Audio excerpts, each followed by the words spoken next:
আসসালামু আলাইকুম রহমতুল্লাহ বারকাতুহু। প্রিয় মুসলিম ভাই সব, আমি মাওলানা ফরিদউদ্দিন আল মোবারক বলতেছি।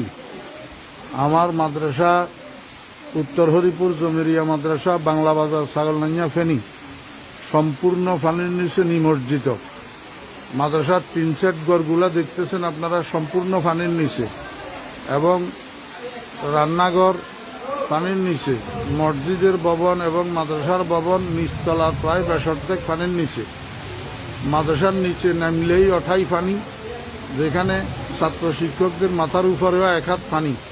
এমতো অবস্থায় আমাদের খাওয়া দাওয়া, পায়খানা প্রস্রাব অসুবিধা হইতেছে, খাওয়ার পানির অসুবিধা হইতেছে।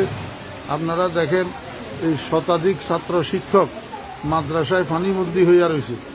এই অবস্থায় হৃদয়বান মুসলমান ভাইদের এবং বিভিন্ন স্বেচ্ছাসেবক সংগঠনগুলোর কাছে আবেদন, আপনারা মেহরবানি করি এখান থেকে আমার ছাত্র শিক্ষকদেরকে উদ্ধার করেন। ছোট ছোট বাচ্চা এগুলা সাঁতরাইয়া যে রাস্তা পর্যন্ত যাবে এমন এই অবস্থা নাই। এমত অবস্থা আপনাদের কাছে বিনীত অনুরোধ, আপনারা যেখানে আছেন আমার এই ছোট ছোট ছাত্র শিক্ষকদের দিকে একটু সাহায্যের হাত বাড়ান, একটু তাড়াতাড়ি এখান থেকে আমাদেরকে উদ্ধার করার চেষ্টা করেন।